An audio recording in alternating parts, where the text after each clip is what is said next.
Hello, నమస్తే అండి. శ్రీమతి ఎద్దనపుడు సులోచన రాణి గారి హృదయగానం నవల 7వ భాగానికి స్వాగతం అండి. ఆ ఏడుపు హర్షకిరణ్ మనసుని కదిల్చివేసింది. ఆ క్షణంలో తను ఆమెకి పరాయి వ్యక్తి అనే స్పృహని మరపింపజేసింది. ఆమె గుండెలు పిండే బాధలో ఉంది. దానికి స్వాంతన కలిగించాలి అని తను అనిపించింది. మనిషి మనసు స్పందించిందంటే దానికి నియమాలు లేవు, ఎల్లలు లేవు. అది ఆత్మీయత ఝరీ వేగంలా ముందుకు ఉరికేస్తుంది. ప్రస్తుతం హర్షకిరణ్ స్థితి కూడా అదే అయింది. అతను సంకోచం మర్చాడు. మృదుల భుజం మీద చెయ్యి వేసి మృదుల అంటూ తట్టి పిలిచాడు. ఏడుస్తున్న మృదుల ఆ పిలుపుకి తల తిప్పి చూసింది. ఆ కళ్ళ నిండా నీళ్లు కమ్మి ఉన్నాయి. అతన్ని చూడగానే గబాలన లేస్తూ, వచ్చావా నువ్వు? ఇన్నాళ్ళు నన్ను వదిలి ఎక్కడికి వెళ్ళావు? నేను ఇప్పటికి నీకు గుర్తొచ్చానా అంటూ గబాలన అతని నడుం చుట్టూ చేతులు పెనవేసి అతని పొట్టలో మొహం దాచుకుంది. అతను మృదుల మాటల్లో తీవ్రతకి, ఆ చేసిన పనికి అప్రతిభుడైనట్టు నిలబడ్డాడు. నేనంటే నీకు ఇష్టం ఉందా? నిజం చెప్పు, నిజం చెప్పు అంది. హర్షకిరణ్ మాట్లాడలేకపోయాడు. చెప్పు చెప్పు అతన్ని చేతులతో తన మీదికి లాక్కుంది. హర్షకిరణ్ తూలి మంచం మీద పడ్డాడు. మృదుల అతని మీదికి జరిగి అతని మెడ వంపులో ముఖం దాచుకుంది. నేనెంత నరకం పడుతున్నానో నీకు తెలుసా? నీకు తెలియదు. నీకెలా తెలుస్తుంది అంది. మృదుల అతని మెడ చుట్టూ చేతులు పెనవేసి అతని గుండెల్లో తల దాచేసుకుంది. నువ్వు నా దగ్గరగా ఉన్నానని చెప్పు, చెప్పు. నన్ను వదిలి వెళ్ళనని చెప్పు. నేను నిన్ను వదిలి ఉండలేను అంటుండగానే మళ్ళీ ఏడుపు కెరటం ఉధృతంగా వచ్చేసి ఆ మాటలని మింగేసింది. హర్షకిరణ్ జ్వర తీవ్రతతో ఏడుపు ఆరాటపడుతున్న ఆమె చేతుల మధ్య పొదివి పట్టుకున్నాడు. చిన్నపిల్లని సముదాయించినట్టు సముదాయించాడు.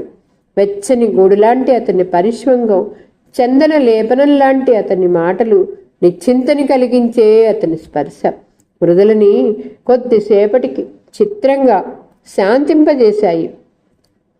అన్నయ్యకి ఇష్టం లేకపోయినా నేను నిన్ను పెళ్లి చేసుకుంటాను అంది.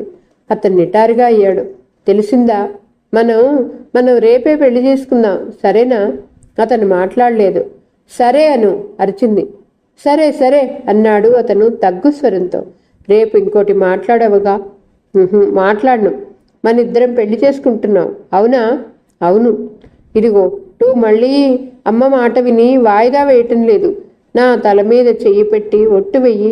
మృదులా, నువ్వు వెయ్యి. నేనంటే ఇష్టం ఉంటే వెయ్యి. మృదుల వినే స్థితిలో లేదు. అతను మృదుల తలపై చెయ్యి ఆనించాడు. మృదుల అతని ఓడిలోకి జరిగి అతని గుండెల్లో తల దాచుకుని గువ్వలా ఒదిగిపోయింది. కొద్దిసేపటికి మృదుల నిద్రపోయింది. ఆమె బాగా నిద్రపోయిందని తెలుసుకున్న హర్షకిరణ్ మృదులని మెల్లగా జరిపి తిండి మీద తల ఆనేలా పడుకోబెట్టాడు. అతను మంచం మీద నుంచి లేవబోతుంటే మృదుల చెయ్యి అతని షర్ట్ని గుండెల దగ్గర గుప్పెటతో గట్టిగా పట్టుకుంది. అతను మెల్లగా దాన్ని తప్పించిపోయాడు. నిద్రలో కదిలిన మృదుల చెయ్యి సడలలేదు. మరింత గట్టిగా ఆ షర్టు ఎక్కడ జారిపోతుందో అన్నట్టుగా బిగించి పట్టుకుంది. అతను మంచం మీద మృదుల పక్కన అలాగే కూర్చుండిపోయాడు. మర్నాడు మృదులకి జ్వరం కాస్త తగ్గింది. శాంత, జయశ్రీ కాలేజీ మానేసి అక్కడే ఉన్నారు. మధ్యాహ్నం వేళ భ్రమరాంబ వచ్చి చూసెళ్ళింది. సాయంత్రం అవుతుంది. మృదులకి ఒంటి నిండా చెమటలు దిగజారాయి. లేచి కూర్చుంది. జయశ్రీ ఫ్యాన్ వేసింది. మృదుల జడ విప్పుకుంది. 2 రోజుల నుంచి జడ వేసుకోలేదు. జుట్టంతా చిక్కుమయంగా ఉంది. శాంత దువ్వెన తెచ్చిచ్చింది. ఇంతలో హర్షకిరణ్ వచ్చాడు. మంచం మీద లేచి కూర్చున్న మృదులను చూస్తూ, వెరీ గుడ్, జ్వరం కాస్త తగ్గినట్టుంది కదూ అన్నాడు. మృదుల అతనికి నమస్కరించింది. కూర్చోండి. రాత్రి నేను చాలా గొడవ చేశానుట కదా, శాంత చెప్పింది. మీరొచ్చి డాక్టర్ని తీసుకొచ్చారట, ఎవరెవరో వచ్చారట, ఏదో గొడవ అయిందిట. నేను కూర్చోలేకపోతున్నాను. నా ఒళ్ళు తూలి ఎక్కడికో దొర్లిపోతున్నట్టు అనిపించింది అంది. హర్షకిరణ్ కుర్చీ లాక్కుని మృదులకెదురుగా కూర్చున్నాడు. ఇప్పుడు ఎలా ఉంది? పర్లేదు. రాత్రి మమ్మల్ని చాలా కంగారు పెట్టేశారు చిరునవ్వుతో అన్నాడు. మృదుల తలదించుకుంది. నేనెప్పుడూ అంతే. నాకు అసలు ఎప్పుడూ జ్వరం సాధారణంగా రాదు. ఎప్పుడైనా వచ్చిందా ఇంట్లో వాళ్ళని హడలగొట్టేటట్టుగా గొడవ చేసేస్తాను. అమ్మ ఎప్పుడూ అంటుంది, నాకేదొచ్చినా నిమిషాల మీద వచ్చేస్తుంది. హర్షకిరణ్ ముగ్ధుడైనట్టుగా తల దించుకొని చెప్తున్న మృదుల ముఖాన్ని చూస్తున్నాడు. జ్వరంతో చిక్కిన మొహం. ఆ సాయం సంధ్య వెలుగులో అతను ఇంతవరకు ఎన్నడూ ఏ ఆడపిల్లని చూడనంత అందంగా కనిపించింది. పల్చని ఆ చెక్కిళ్ళు, వెడల్పైన కనుదోయి, పొడుగాటి ముక్కు, సన్నగా నిండుగా వంపు తిరిగిన ఎర్రటి పెదవులు. వాటిని చూస్తుంటే ఆ ముఖంలో అందం కంటే ఏదో ఆకర్షణ కనిపిస్తుంది. మృదుల వ్యక్తిత్వానికి ఆ ముఖం ప్రతీకలా ఉంటుంది. రాత్రి మృదుల చేసిన గొడవ, ఆ ఏడవటం, అవి ఏమీ ఆ అమ్మాయికి గుర్తులేవని ఆమెను చూస్తుంటేనే తెలుస్తుంది. హర్షకిరణ్ కూడా ఏ మాత్రం బయట పెట్టదలచలేదు. అదొక మరపు రాని అనుభవం. అది తన గుండెల వరకే పరిమితం అనిపించింది. మందు వేసుకున్నారా అడిగాడతను. వేసుకున్నాను. మృదుల తలెత్తి శాంత వైపు చూసి నవ్వింది. నేను మర్చిపోయినా శాంత మర్చిపోనీయదు. నేనిప్పుడు ఇక్కడికి ఎందుకు వచ్చానో తెలుసా?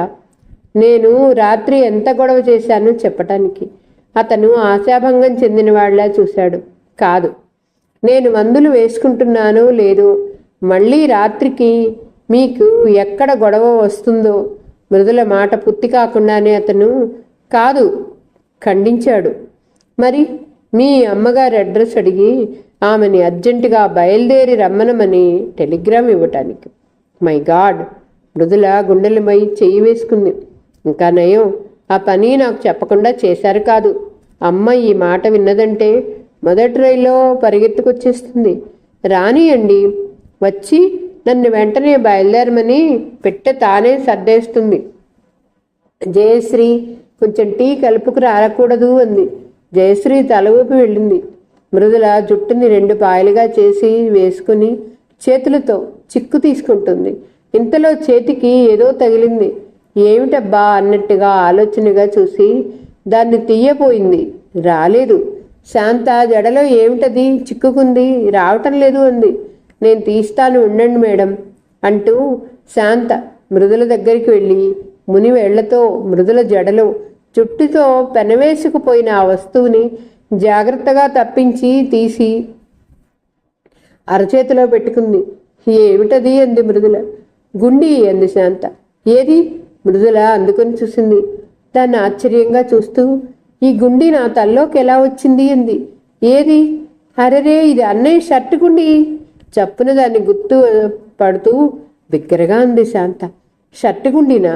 మృదుల ఉలిక్కిపడింది. మీ అన్నయ్యదా? అవును మేడం, ఇది అన్నయ్యదే. రాత్రి వేసుకున్నాడే ఆ షర్టుది. మృదుల చేతిలో ఉన్న ఆ గుండీ వైపు ఎదురుగా కుర్చీలో కాలు మీద కాలు వేసుకుని ఒక చెయ్యి కుర్చీకి చుట్టూ వేసి వెనక్కి ఆనుకొని కూర్చుని ఉన్న హర్షకిరణ్ ముఖం వైపు చూసింది. అతను మృదుల చేతిలో కనిపిస్తున్న గుండీని చూడగానే ఒక్క నిమిషం తడబడ్డాడు.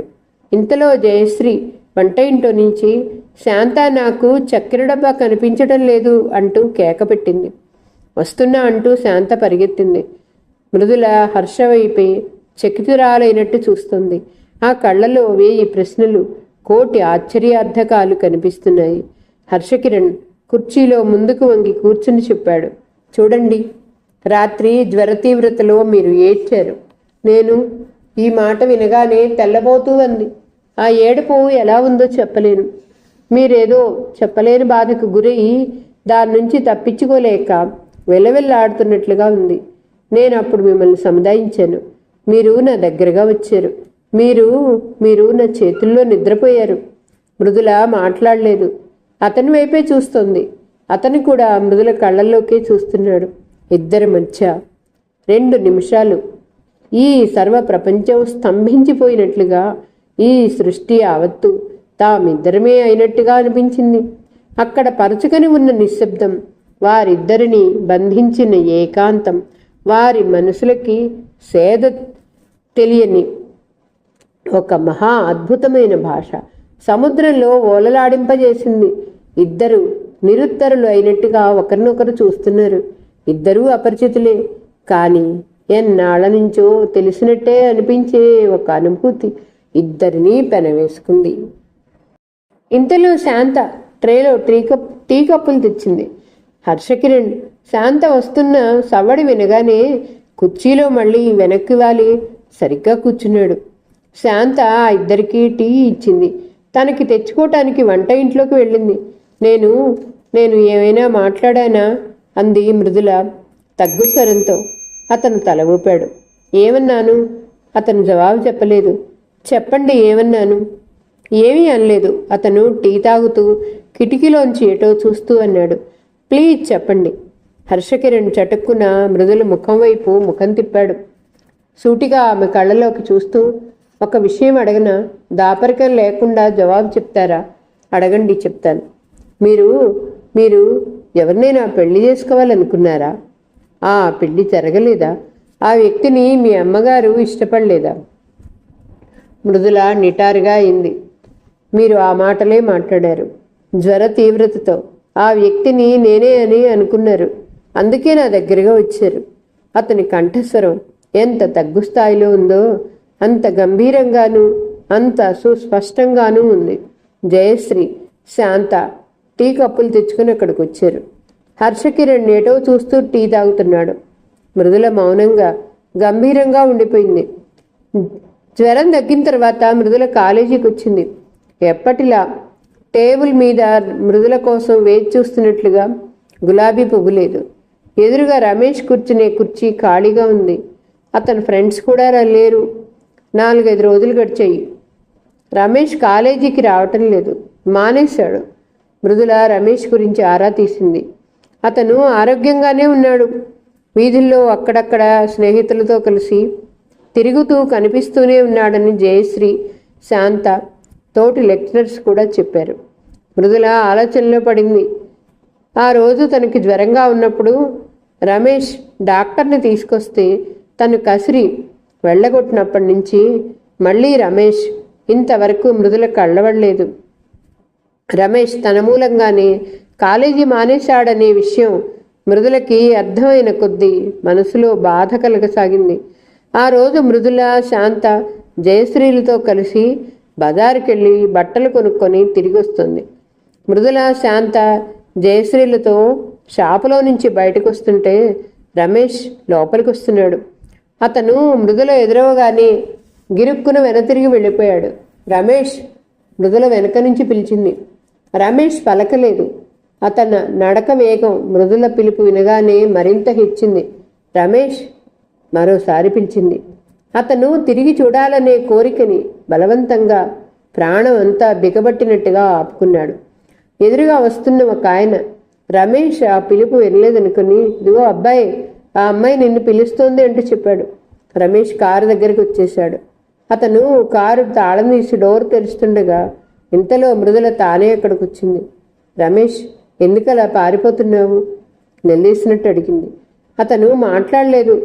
తలదించుకొని కిందకు చూస్తూ నిలబడ్డాడు. చూడు రమేష్, నేను నీతో 1 నిమిషం మాట్లాడాలి. అతను వంచింతల ఎత్తలేదు. కారు డోర్ మీద చేత్తో గీస్తూ నిలబడ్డాడు. నన్ను మా ఇంటి దగ్గర దింపుతావా? అడిగింది. రమేష్ మౌనంగా వెనక డోర్ తెరిచాడు. శాంత, జయశ్రీ కూర్చున్నారు. మృదుల కూర్చోపోతుంటే ఆ డోర్ వేసేసి ముందు సీటు వైపున డోర్ తెరిచాడు. మృదుల కారులో కూర్చుంది. రమేష్ వచ్చి కూర్చుని కారు స్టార్ట్ చేశాడు. కారు వెళ్తుంది. నువ్వు కాలేజీకి ఎందుకు రావట్లేదు? అడిగింది మృదుల. రమేష్ దృష్టి రోడ్డు మీదకే తదేకంగా ఉంది. జవాబు చెప్పు అంది. అతను మాట్లాడలేదు. నువ్వు కాలేజీ మానేయటం నాకేం బాగాలేదు. ఇంతలో రైహిన వచ్చిన గాలికి మృదుల పైట ఎగిరొచ్చి రమేష్ ముఖం నిండా కప్పేసింది. అరే! మృదుల చప్పున పైటను తీసుకొని సరిగ్గా వేసుకొని కారు అద్దం ఎత్తేసింది. రమేష్ ముఖం ఎర్రగా కందిపోయింది. అతని శరీరం నరం తీయని మత్తుతో సోలిపోయినట్టుగా అయింది. మృదుల మామూలుగా అడిగింది, నీ ఫ్రెండ్స్ ఎలా ఉన్నారు? బాగున్నారు. మీరందరూ కలిసి క్లాసులు ఎగ్గొట్టాలని నిర్ణయించుకున్నారన్నమాట. నిష్ఠూరంగా అంది. మేడం, మేము ఇక్కడ టైలర్ షాపులో దిగుతాం అన్నది శాంత. రమేష్ కారు ఆఫ్ చేశాడు. నేను రానా అంది మృదుల. మాకు ఇక్కడ ఆలస్యం అవుతుంది. ఇక్కడి నుంచి అమ్మమ్మ పిన్నిగారింటో ఉంది. అక్కడికి వెళ్ళాలి అంది జయశ్రీ. సరే అంది మృదుల. కారు మళ్ళీ కదిలింది. కొద్దిసేపు ఇద్దరూ మౌనంగా ఉండిపోయారు. నువ్వు ఇలా కాలేజీకి రావటం మానేయటం నాకేం బాగలేదు. నా మూలంగానే నువ్వు రావటం లేదని నాకు అర్థమైంది అంది మృదుల. రమేష్ జాగ్రత్తగా డ్రైవ్ చేస్తున్నట్లు రోడ్డు వైపే చూస్తున్నాడు. మృదుల అంది, రమేష్, మనకి ఎవరి మీదైనా అభిమానం ఉంటుందనుకో, ఆ అభిమానం వాళ్ళని ఇబ్బంది పెట్టకూడదు. మనం చూపే అభిమానం ఇతరులు నవ్వేట్టుగా ఉండకూడదు. తెలిసిందా? అతను శ్రద్ధగా విన్నాడు. తెలిసిందన్నాడు, తల ఊపాడు. నువ్వు ఆ రోజు డాక్టర్ని వెంట తీసుకొచ్చావు. అంత క్రితమే నువ్వు నా పట్ల చూపే అభిమానం గురించి వాళ్ళు చర్చిస్తున్నారు. నాకు అసలే ఒంట బాలేదు. ఇంతలో నువ్వు సరాసరి డాక్టర్ని వెంటబెట్టుకొచ్చావు. నాకు ఎలాగో అనిపించింది. అందుకే నేను నిన్ను మందలించాను. అది నీ మనసుని గాయపరుస్తుందని నాకు తెలుసు. తెలిసి కూడా కఠినంగా ప్రవర్తించాల్సి వచ్చింది. అలాంటి సందర్భం తెచ్చావు నువ్వు. నేను కేకలేశానని మనసు కష్టపెట్టుకున్నావే తప్ప మేడం ఎందుకు కేకలేసిందో అని కారణం గురించి ఆలోచించలేదు. పైనుంచి కాలేజీకి రావటం మానేశావు. అది ఇంకా పొరపాటు. నువ్వు అలా చేయకూడదు. మృదులు చెప్తున్న మాటకి అక్షరక్షరం పొల్లు పోనీయకుండా అతను ఎంతో శ్రద్ధగా వింటున్నాడు. కారు వెళ్తుంటే ఇంతలో బస్టాండింగ్ దగ్గర ఆనంద్, మాధవి, మంజుల కనిపించారు. రమేష్ కారు చూడగానే ఆనంద్ చేయెత్తి చూపుతూ పిలిచాడు. రమేష్ చూశాడు. ఆనంద్ కారు ఆపమన్నట్టు సైగ చేశాడు. కానీ రమేష్ కారు ఆపలేదు. చూడనట్లే విననట్లే కారు ముందుకు పోనిచ్చాడు. వాళ్ళు పిలుస్తున్నారు అంది మృదుల. విన్నాను అన్నాడతను ఎదురుగా కనిపిస్తున్న పల్లాన్ని చూసి జాగ్రత్తగా తప్పిస్తూ. మృదుల మొట్టమొదటిసారిగా తన కారులో ఎక్కింది. మృదులకి కారులో కాస్త కుదుపు కలగకూడదని అతను చాలా జాగ్రత్త పడుతున్నాడు. ఎప్పటిలా అతని కారుని ర్యాష్గా డ్రైవ్ చేయలేదు. చాలా జాగ్రత్తగా సడన్ బ్రేకులు వేయకుండా నడిపాడు. అతను ఎంత మెల్లగా డ్రైవ్ చేసినా ఇల్లు రానే వచ్చింది. కారు సరాసరి మృదుల ఇంటి ముందుకు వచ్చి ఆగింది. మృదుల కారులో నుంచి దిగింది. రమేష్, దిగి ఇంట్లోకి రా పిలిచింది. తల తిప్పాడు. ఎందుకని? అతను చక్రం తిప్పుతూ మౌనంగా ఉండిపోయాడు. నేను చెప్తున్నాను, నువ్వు దిగి ఇంట్లోకి రావాల్సిందే. తెచ్చిపెట్టుకున్న అధికారంతో ఉంది. రమేష్ వెంటనే కారులోంచి దిగాడు. మృదుల సీటు మీద నుంచి దిగి తీసుకున్న ఆ ప్యాకెట్ అందుకుని అది పట్టుకుని మృదుల వెంటే వచ్చాడు. రంగమణి ఇంకా ఊరి నుంచి రాలేదు. అక్కడికి వెళ్ళిన తర్వాత జ్వరం వచ్చిందిట. అది కామెరగా మారిందిట. ఓ 15 రోజులు లీవ్ లెటర్ పంపేసింది. మృదుల గేటు తీసి వరండా మెట్లెక్కి వచ్చి తాళం తీసింది. లోపలికి రా అంది. రమేష్ లోపలికి వచ్చాడు. మృదుల కిటికీ తలుపులు తెరిచి పరదాలు పక్కకు నెట్టింది. ఆ ఇంటి కిటికీలో నేను చూస్తుంటే ఎదురింటి వారి గోడకి ఒత్తుగా పెరిగిన బోగన్విల్ల దట్టంగా కనిపిస్తుంది. ఎరుపు, పసుపు, తెలుపు గుత్తులు కలిసిపోయి కంటికి ఇంపుగా ఎంతో హాయిని కలిగిస్తున్నట్టుగా ఉన్నాయి. కూర్చో అంది. రమేష్ కూర్చున్నాడు. ఈ పుస్తకం చూస్తుండు, నేను ఇప్పుడే క్షణంలో వస్తాను. అక్కడున్న సండే మ్యాగజైన్ అందించింది. లోపలికి వెళ్ళబోతూ ఆగి వెనక్కి తిరిగి, నువ్వు కాఫీ తాగుతావా, టీనా, బోర్నవిటానా అంది. ఏదైనా పర్వాలేదు, 3 ఉన్నాయి, ఏది కావాలంటే అది ఇస్తాను. అతను క్షణం ఆలోచించి, మీరేది తాగితే నేను కూడా అదే తాగుతాను అన్నాడు. మృదుల నవ్వి లోపలికి వెళ్ళిపోయింది. రమేష్ ఆ గది, మృదుల పుస్తకాలు, అక్కడ మంచం మీద పడేసిన చీర, తాడు మీద ఆరేసిన బ్లౌజు, దాని గుండీలు, అక్కడ ఆల్మైరాలో టేప్ రికార్డరు, బుద్ధుని విగ్రహం, ఆల్మైరా కింద ఉన్న మృదుల చెప్పులు పరిశీలనగా చూస్తూ కూర్చున్నాడు.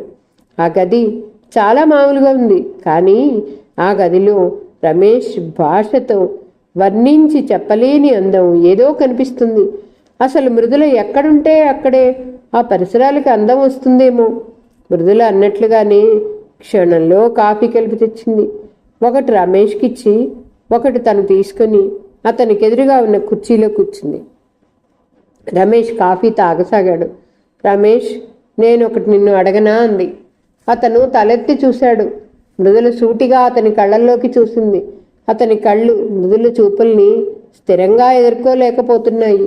సిగ్గు వదిలించుకొని ధైర్యంగా నిలబట్టానికి బలవంతంగా ప్రయత్నిస్తున్నాడు. నేనంటే నీకు అభిమానం అవునా? అతను అంగీకరిస్తున్నట్టుగా తల ఊపాడు. నువ్వంటే నాకు కూడా అభిమానం ఉంటుంది. ఎప్పుడో తెలుసా? ఎప్పుడు? నువ్వు బాగా చదువుకున్నప్పుడు, మార్కుల్లో, క్లాసులో అందరికంటే నువ్వు ప్రథమ శ్రేణిలో ఉన్నప్పుడు. అప్పుడు నిన్ను చూస్తే నాకు ఇదిగో ఇతను నా మూలంగా బాగా చదువుకున్నాడు, ఈ మంచి పనికి కారణం నేనే అనే గర్వం, ఆనందం కలుగుతాయి. నువ్వంటే నాకు చాలా ఇష్టం కలుగుతుంది. నువ్వు చూపే అభిమానం నేను కూడా భరిస్తాను. ఆ పన్ను చేయగలవా మరి? అతను క్షణంసేపు దీర్ఘంగా ఆలోచించాడు. ఆ వెంటనే క్రమంగా అతని కళ్ళల్లోకి దృఢ నిశ్చయం లాంటిది వచ్చింది. మృదులను చూస్తూ అంగీకారంగా తల ఊపాడు. ప్రామిస్ అంది. ప్రామిస్. జాగ్రత్తగా ఆలోచించుకొని చెప్పు సుమా. నేను ఏదైనా చేయాలి అనుకుంటే చేస్తాను. చేయలేనిది ఏమీ లేదు. నువ్వు నాకు ఇచ్చిన మాట సీరియస్గా తీసుకుంటున్నాను. అది నెరవేర్చకపోతే ఏం జరుగుతుందో తెలుసా? ఏం జరుగుతుందో అన్నట్టు చూశాడు. నేను ఈ ఊరి నుంచే వెళ్ళిపోతాను. నేను చదువుతాను. అతని ముఖంలో ఆవేశం కనిపించింది. ఆ కళ్ళల్లో ఆ క్షణంలోనే మృదులు వెళ్ళిపోతుంది అన్నంత భయం, ఆందోళన కనిపించాయి. Very good. నువ్వు అన్నమాట నిలబెట్టుకో. నాకు నీకు ఇద్దరికీ సంతోషంగా ఉంటుంది. మృదుల వంగి అతను కింద పెట్టిన ఖాళీ కప్పు తీసుకోపోయింది. అతను గవాల్న వారించాడు. ఆ ప్రయత్నంలో అతని చేతులు మృదుల వేళ్ల మీద ఆనాయి. వద్దు, నేను కడుగుతాను అన్నాడు. వద్దు, అలాంటి భేదాలు నాకు లేవు, వదులు అంది మృదుల. మృదుల నచ్చ చెప్తున్నట్లుగా. రమేష్ వదలలేదు. పర్వాలేదు రమేష్, వదులు. ఈసారి స్వరం అధికారంగా ఉంది. రమేష్ వదలలేనట్టు వదిలేశాడు. మృదుల కప్పులు తీసుకుని లోపలికి వెళ్ళిపోయింది. రమేష్ ఒకసారి చేతి వేళ్ళు చూసుకున్నాడు. అది మృదుల వేళ్ల కొనల స్పర్శ తగిలి పరవశించిపోతున్నాయి. ఆ స్పర్శ అతని రక్తంలో ప్రతి బిందువులోనూ నిండిపోతున్నట్టుగా ఉంది. ఒక్క నిమిషం తన చేతిని తదేకంగా చూసిన రమేష్ వెంటనే చేయి ఎత్తి ఆ వేళ్లని పెదాలకి తాకించుకున్నాడు. అతనికి ఆ గది ఒక భూతల స్వర్గంలా ఉంది. అతను సురాపానం చేసినంత మధురమైన మత్తు భావనలో ఓలలాడుతున్నాడు. మృదుల నాప్కిన్తో చేతులు తుడుచుకుంటూ వచ్చింది. థ్యాంక్ యూ రమేష్, నన్ను ఇంటి దగ్గర దించావు. నేను చెప్పినట్లు విని లోపలికి వచ్చావు, కాఫీ తాగావు. అన్నిటికంటే ఎక్కువగా నాకు నువ్వు బాగా చదువుతానని మాటిచ్చావంది. ఈసారి ఆ కంఠం ఒక అధ్యాపకురాలు ఒక స్టూడెంట్తో మాట్లాడుతున్నట్టుగా ప్రొఫెషనల్గా ఉంది. అందులో ఇంకో భావం లేదు. రమేష్ లేచాడు. వస్తాను మేడం అన్నాడు. మృదుల తల ఊపింది. అతను గుమ్మం దాటి వెళ్తుంటే మృదుల వాకిటి వరకు వచ్చి సాగనంపింది. అతను వరండా మెట్లు దిగబోతూ హఠాత్తుగా ఆగి వెనక్కి తిరిగాడు. మేడం పిలిచాడు. నేను నేను చదువుకుంటే మీకు ఇష్టం కదూ అన్నారు కదూ? అవును, చాలా ఇష్టం. మృదుల నవ్వుతూ అన్నా ఆ కళ్ళలో ఆ మాటలు సీరియస్గా అంటున్న భావన కనిపిస్తుంది. నేను చదువుకుంటాను. Thank you. మృదుల ముఖంలో ఆ మాట అతను అనటం ఆమెకేదో గొప్ప ఉపకారం చేస్తున్నంత కృతజ్ఞతగా కనిపిస్తుంది. నేను ఎప్పుడైనా ఇక్కడికి రావచ్చునా అడిగాడు. రావచ్చు అంది. వెళ్తాను. రమేష్ వరండా మెట్లు ఉరుకుతున్నంత వేగంగా దిగాడు. తువినీగల కారు దగ్గరికి వెళ్ళాడు. కారులో కూర్చొని స్టార్ట్ చేయబోతూ మృదుల వైపు చూశాడు. మృదుల చెయ్యి ఊపింది. అతను చెయ్యి ఊపాడు. కారు రయ్యని వెళ్ళిపోయింది. మృదుల దీర్ఘంగా శ్వాస తీసుకొని లోపలికి వచ్చింది. ఇప్పుడు మృదులకి చాలా ఆనందంగా ఉంది. ఆ ఆనందం ఒక మంచి పని చేశాననే ఆత్మ సంతృప్తితో కూడిన ఆనందం. రమేష్ ఎంతో అయిష్టంగా, ముభావంగా, బలవంతంగా తన వెంట ఆ ఇంటికి వచ్చాడు. నవ్వుతూ సంతోషంగా భారం వదిలించుకుని తేలికైన మనసుతో తూనీగలా వెళ్ళాడు. ఇప్పుడు ఇద్దరి మధ్య అభిప్రాయ భేదం లేదు. మృదులకి ఇది చాలా సంతృప్తిగా అనిపించింది. ఋతుచక్రం గిర్రున తిరుగుతోంది. వర్షాలు వెనుకబడ్డాయి. గొడుగులు మూలబడ్డాయి. వసంత ఋతువు, హేమంత ఋతువు అతి వేగంగా పరుగులు తీశాయి. శిశిరం ప్రవేశించింది. మృదుల కాలేజీకి వెళ్ళటం, రావటం, పగలు పాఠాలు చెప్పటం, రాత్రివేళ పాఠాలు చెప్పడానికి తాను ప్రిపేర్ అవటం, ఆ పనులతో దాదాపు అన్ని రోజులు ఒకే రోజుగా క్రమ పద్ధతిలో గడిచిపోతున్నాయి. శాంత జయశ్రీ మృదులకి ప్రాణమయ్యారు. శాంత వీణని మృదుల ఇంటికే తీసుకొచ్చింది. సాయంత్రం వేళలో అప్పుడప్పుడు మృదుల వీణ వాయిస్తుంది, పాడుతుంది. అదొక లోకంలా ఉంటుంది. రమేష్ కాలేజీకి వస్తున్నాడు. విస్సు, రంగా, సీను, మంజుల అందరూ వస్తున్నారు. మృదులకి క్రమంగా రోజులు గడిచిన కొద్దీ కాలేజీలో ప్రాచుర్యం ఆధిక్యం కాసాగింది. ఇప్పుడు ప్రిన్సిపాల్ గారు లెక్చరర్తో ఏది చెప్పాలన్నా మృదులనే పిలుస్తారు. పిల్లల తల్లిదండ్రులు మృదులను ఇంటికి వచ్చి కలుస్తారు. మృదుల ఆ స్టూడెంట్ గురించి తనకు తెలిసినంత వరకు తీసుకోవాల్సిన జాగ్రత్తలు చెప్తుంది. రంగమణి అప్పుడప్పుడు, ఏమిటో ఈ మృదుల, ముందు వచ్చిన చెవుల కంటే వెనుక వచ్చిన కొమ్ములు వాడిట, నా వెనకే వచ్చి మమ్మల్ని అందరినీ వెనక్కి తోసి ముందుకెళ్ళావంటుంది. నేనేం చేశాను అంటుంది మృదుల. ఏ విషయాన్నైనా సీరియస్గా తీసుకోవటం, అందరితో లౌక్యంగా కానీ ఇచ్చకాలుగా కానీ లేకుండా నిజాయితీతో ప్రవర్తించటం మృదుల స్వభావం. ఈ స్వభావం వల్ల మృదులకి మంచి పేరుతో పాటు ఇబ్బందులు కూడా ఎదురవుతూనే ఉన్నాయి. కాలేజీ తరఫున ఎక్స్కర్షన్కి వెళ్ళడానికి నిశ్చయమైంది. ఆ ఊరికి 30 కిలోమీటర్ల దూరంలో ప్రసిద్ధి చెందిన మొఘల్ గుహలు చూడటానికి నిశ్చయమైంది. స్టూడెంట్లో సగం మంది ఈ మొఘల్ గుహలు అని పేరు వినగానే పేరు ఇవ్వటం మానేశారు వాళ్ళవి. ఆ ఊరి దగ్గరలో ఉండటం వల్ల అవి ఎన్నోసార్లు చూసినవి. ఎవరింటికి బంధువు వచ్చినా తీసుకువెళ్ళి అవి చూపిస్తారు. ఆదివారం సెలవు దినాలు గడపాలంటే కుటుంబాలు సరదాగా వెళ్తాయి. అక్కడ అడవి ఉండటం వల్ల వనభోజనాలు కూడా జరుగుతుంటాయి. కాలేజీలో తోటి స్టూడెంట్స్తో సరదాగా వెళ్ళి రావచ్చు అనేవాళ్ళు ఆ గుహలు చూడని లెక్చరర్స్ పేర్లు ఇచ్చారు. నేను ఇప్పటికి 4 సార్లు చూశాను. మొదటిసారి థ్రిల్ అనిపించింది, కానీ రెండోసారి ఏమీ లేదు. ఆ చీకటి గుయ్యారం బోర్, నేను రాను అంటూ రంగమణి రానని చెప్పేసింది. నాకు కీళ్ల వాతం, నేను నడవలేని తల్లి అనేసింది కామిని. మా ఇంటికి బంధువులు వచ్చారు అంటూ శారద తప్పించుకుంది. భ్రమరామ మాత్రం వస్తుంది. కాలేజీ తరఫున బస్సు మాట్లాడారు. పిల్లలతో పాటు లెక్చరర్లో ఆనంద్, సుందర్రావు కూడా వస్తున్నారు. అందరూ కలిసి 80 మంది వరకు అయ్యారు. రమేష్ బృందం కూడా వస్తుంది. మామూలుగా అయితే ఇలా గుంపులో కలిసి తిరగటం రమేష్కి అంతగా ఇష్టం ఉండదు. కానీ ఇప్పుడు మృదుల వస్తుంది అని తెలియగానే అతను కూడా పేరిచ్చాడు. విస్సుకి, రంగాకి పేర్లు ఇవ్వటం తప్పలేదు. మంజుల జ్వరంగా ఉండటం వల్ల రాలేదు. శాంత, జయశ్రీ బయలుదేరారు. ఉదయం 10 గంటలకి బస్సులో ఎక్కారు. అంతా 20 నిమిషాల్లో అందరూ గుహల దగ్గరికి చేరారు. భవానీపురం నుంచి 30 కిలోమీటర్లే అయినా దారి పొడుగున అడవి మార్గంగా ఎగుడు దిగుడుగా ఉండటంతో ప్రయాణం పచ్చటి లోయల్లో నుంచి బస్సు పాకి వెడుతూ చూడముచ్చటగా ఉంటుంది. ఆ ప్రకృతి అందం చూస్తుంటే మనసులకి ఎంతో ఆహ్లాదంగా ఉంటుంది. బస్సులో స్టూడెంట్స్ మృదులని పాట పాడమని గొడవ చేశారు. మృదుల పాడనని తిరస్కరించింది. శాంతని పాడమన్నారు. శాంత కూడా పాడలేదు. మనం పాడమంటే వాళ్ళు పాడర్లే, వాళ్ళకి ప్రత్యేక సందర్భాలు కావాలి అన్నాడు ఆనంద్. బస్సులో ఎక్కినప్పటి నుంచి అతని చూపులు మృదుల ముఖం మీదనే ఉన్నాయి. మృదుల ముఖం చూస్తున్న కొద్దీ చూడముచ్చటనిపిస్తుంది. ఉదయపు లేత కిరణాలలో పచ్చిక మీద మెరుస్తున్న మంచు బిందువుల్లో ముగ్ధత్వం కనిపిస్తోంది ఆ ముఖంలో. మృదులలో తెలివితేటలే, సంస్కారమే కాదు స్నిగ్ధత్వం కూడా ఉంది.